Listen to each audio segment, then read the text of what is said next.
ये आकाशवाणी है। प्रस्तुत है कार्यक्रम सुर्खियों में। इसके अंतर्गत सुनिए अंतर्राष्ट्रीय योग दिवस 2022 की तैयारियों पर एक चर्चा।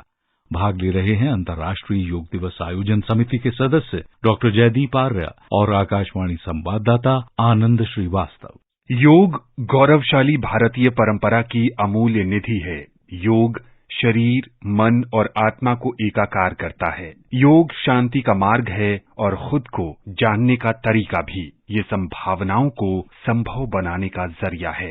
21 जून 2015 को पहली बार अंतर्राष्ट्रीय योग दिवस मनाया गया था और इस बार अंतर्राष्ट्रीय योग दिवस का 8वां संस्करण है जो कर्नाटक के मैसूर में आयोजित होगा। डॉक्टर जयदीप, आपसे ये समझना चाहेंगे कि इस बार की जो थीम है मानवता के लिए योग, इसके क्या मायने हैं? मानवता के लिए योग एक बहुत विराट शब्द है, जहाँ एक व्यक्ति से नहीं पूरे समष्टि को लेकर चिंतन किया जा रहा है। और जब हम मानवता की बात करते हैं तो उसमें प्रेम, सौहार्द, सद्भावना, ये विश्व शांति अंगीकार हो जाती है, विश्व सामंजस्य अंगीकार हो जाता है, प्रकृति के प्रति एक सद्भावना की बात है वो अंगीकार हो जाती है।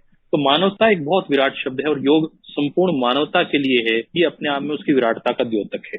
आप अंतर्राष्ट्रीय योग दिवस के आयोजन समिति से जुड़े हैं। इस बार का आयोजन जो है वो कई मायनों में बेहद खास है, क्योंकि कोरोना महामारी के कारण पिछले 2 बार से सार्वजनिक आयोजन नहीं हो पा रहा था। इस बार वो अवसर आया है, तो क्या कुछ तैयारियां चल रही हैं? माननीय प्रधानमंत्री श्री नरेंद्र भाई मोदी जी के नेतृत्व में इस बार संस्कृति मंत्रालय और आयुष मंत्रालय मिलकर ये कार्यक्रम कर रहे हैं। पूरे भारत के ऐसे 75 स्थानों का चयन किया गया है आजादी के अमृत महोत्सव के इस पावन अवसर पर, जहां आइकॉनिक प्लेसेस को तय करके वहां पर योग की प्रक्रियाएं होने वाली हैं। और अच्छी बात यह है कि लगभग हर 75 स्थानों में कोई ना कोई केंद्रीय मंत्री भी उस कार्यक्रम में सहभागी होने वाला है, जिससे भारत की संस्कृति को भी एक प्राकट्य मिलेगा, योग को भी गौरव मिलेगा। और योग के माध्यम से केवल मात्र भारत में ही नहीं, ऐसे संपूर्ण विश्व के लगभग 200 देशों में कार्यक्रम आयुष मंत्रालय और आईसीसीआर के साथ मिलकर हमारा विदेश मंत्रालय बहुत अच्छे से इसको ऑर्गेनाइज कर रहा है। आदरणीय वैद्य राजेश कोटेचा जी, आदरणीय सर्बानंद सोनोवाल जी लगातार इस कार्य के लिए निरंतर प्रयासरत हैं।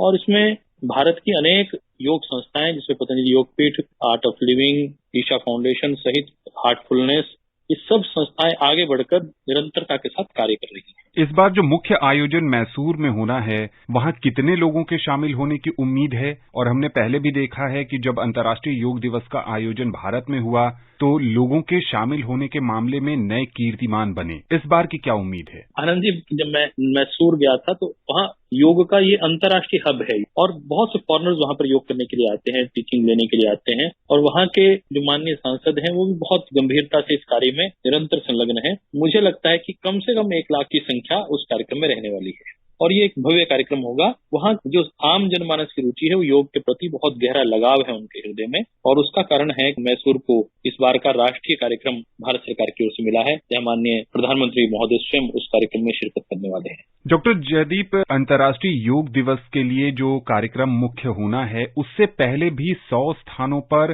100 तरह के कार्यक्रम आयोजित किए जा रहे हैं। उस कार्यक्रम को और व्यापक बनाने के लिए इसके बारे में थोड़ा बताएं। 100 दिन का जो हमारा काउंटडाउन होता है, ऐसे मुरारजी देसाई संस्थान की ओर से हमारे निदेशक महोदय लगातार इसमें प्रयासरत रहते हैं। और ये कार्यक्रम 100 दिन का जो था उसमें डॉक्टर बसु रेड्डी ने एक योजना के साथ 100 दिन की योजना बनाई और काउंटडाउन में एक दिन के कार्यक्रम अलग अलग मंत्रालयों को बांटे गए। इस बार ये सबसे अच्छा रहा। हर मंत्रालय ने 2 से 3 दिन के कार्यक्रम आयोजित किए। कुछ कार्यक्रमों में मुझे रहने का अवसर मिला, जैसे खेल मंत्रालय का, रेलवे का और जलवायु मंत्रालय का, पर्यावरण मंत्रालय के कार्यक्रमों में। तो स्वयं मंत्रीगण उपस्थित रहे और उनके पूरे स्टाफ उसमें इन्वॉल्व रहे और बहुत ही व्यवहारिक रूप से लोगों ने प्रैक्टिकली इस कार्यक्रम को बहुत गंभीरता पूर्वक लिया। और हो भी क्यों ना, जब भारत के माननीय प्रधानमंत्री जी, माननीय राष्ट्रपति जी इसको गौरव देते हैं, योग को गौरव देते हैं, तो सब लोगों में उस प्रकार की मानसिकता बनना स्वाभाविक ही है। डॉक्टर जयदीप, एक और सवाल बहुत ही व्यवहारिक है कि जो लोग मैसूर नहीं जा सकते या फिर जो लोग 100 कार्यक्रमों में शामिल नहीं हो पा रहे हैं, वो अंतर्राष्ट्रीय योग दिवस के दिन क्या करें कि उनकी भी सहभागिता हो?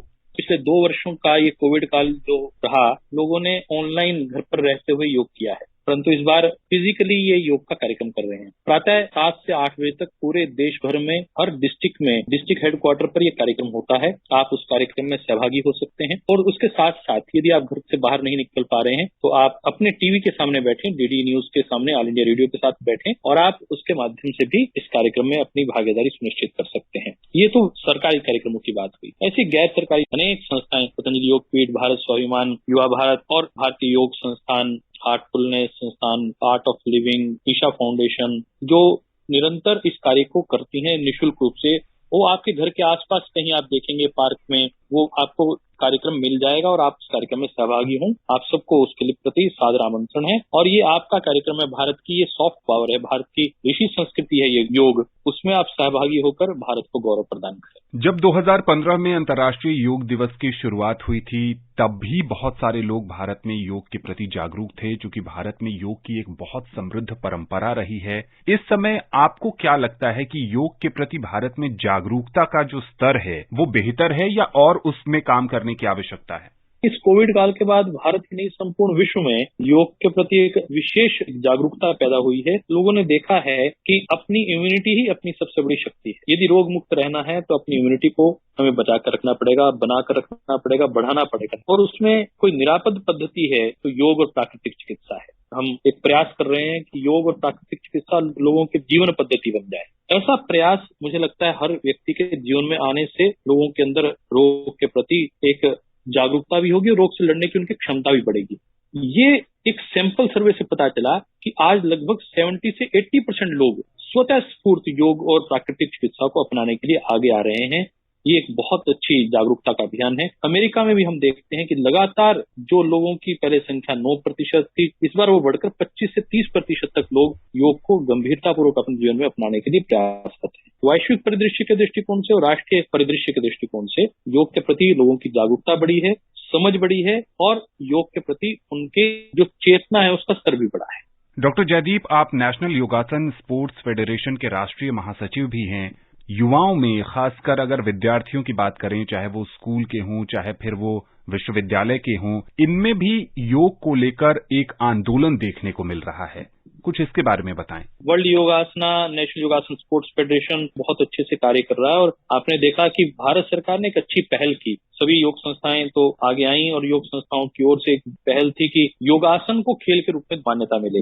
मोदी सरकार ने पहली बार योगासन को खेल के रूप में सम्मति प्रदान की। 40 साल से लोगों की जो डिमांड थी वो पूरी हुई। आज हजारों विद्यार्थी सामने आए हैं। लगभग 30,000 विद्यार्थियों ने तो यूनिवर्सिटी गेम्स में पार्टिसिपेट किया है। लगभग 50,000 से अधिक विद्यार्थियों ने खेलो इंडिया जो यूथ गेम है उसमें पार्टिसिपेट किया। तब जाके वो बच्चे निखर कर सामने आए हैं और आज उनको एक अवसर मिला, एक मंच मिला है खेलो इंडिया के माध्यम से। और आने वाला समय योगासन खेल का समय होगा। योगासन खेल एक विश्व शांति का संदेश लाने वाला खेल है। एक अहिंसात्मक पद्धति को, चरित्रवान जीवन पद्धति को अग्रसर करने वाला ये खेल है और इसके साथ युवा जुड़ेगा तो नशा मुक्त जीवन पद्धति आगे बढ़ेगी। देखिए, पहले जब योगासन नहीं था खेल के रूप में तो आम व्यक्ति इसको 30-40 साल के बाद योग को अपनाया करता था। जब उसे हेल्थ की आवश्यकता पड़ा करती थी, उसे मेडिटेशन की आवश्यकता होती थी या पढ़ने के लिए उसको इस्तेमाल करना होता था तो वो बीए के बाद अपनाता था। परंतु आज जब ये योगासन खेल के रूप में जुड़ेगा तो आप देखेंगे कि 3 साल के बच्चे, 5 साल के बच्चे सामने से योग करेंगे, कंपटीशन में पार्टिसिपेट करेंगे सर्टिफिकेट लेने के लिए और कल उनके लिए एम्प्लॉयमेंट का वो रास्ता भी बनेगा। और भारत जब योगासन को आगे बढ़ाएगा तो भारत की योग संस्कृति आगे बढ़ेगी, कृषि संस्कृति आगे बढ़ेगी और साथ में जब ये विश्व के मंच पर ओलंपिक के माध्यम से खेल पहुंचेगा तो भारत को पदकों के साथ लाभ देगा। पदकों की तालिका में भी भारत नंबर 1 पर पहुंचेगा। ये कार्य योजना के साथ माननीय प्रधानमंत्री जी का स्वप्न पूरा होगा और ये ऋषि संस्कृति आगे बढ़ेगी। युवा को एक नया अवसर मिलेगा। जो बच्चे आज नगनता के गीत बोलते हैं, अलग अलग प्रकार के हॉलीवुड और बॉलीवुड के ऊपर डांस करते हैं, उन्हें कुछ और सूझ नहीं रहा था, अब उन्हें एक और क्रियात्मक खेल मिला है जिसके माध्यम से सकारात्मक चरित्रवान जीवन पद्धति के साथ उनके जीवन में एक आरोहण होगा। उम्मीद करते हैं कि 8वें अंतर्राष्ट्रीय योग दिवस से योग को एक नई गरिमा मिलेगी और करोड़ों लोग इससे लाभान्वित होंगे। डॉक्टर जयदीप, आकाशवाणी से बातचीत करने के लिए आपका बहुत बहुत शुक्रिया। धन्यवाद आनंद जी। अभी आप सुन रहे थे अंतर्राष्ट्रीय योग दिवस 2022 की तैयारियों पर चर्चा। भाग ले रहे थे अंतर्राष्ट्रीय योग दिवस आयोजन समिति के सदस्य डॉक्टर जयदीप आर्य और आकाशवाणी संवाददाता आनंद श्रीवास्तव। ये कार्यक्रम आकाशवाणी के समाचार सेवा प्रभाग द्वारा प्रस्तुत किया गया। इसे आप हमारे mobile app news on AIR और YouTube channel news on AIR official पर भी सुन सकते हैं। कार्यक्रम के बारे में आप हमें अपनी प्रतिक्रिया ईमेल कर सकते हैं। पता है हमारा AIRNSDtalks@gmail.com।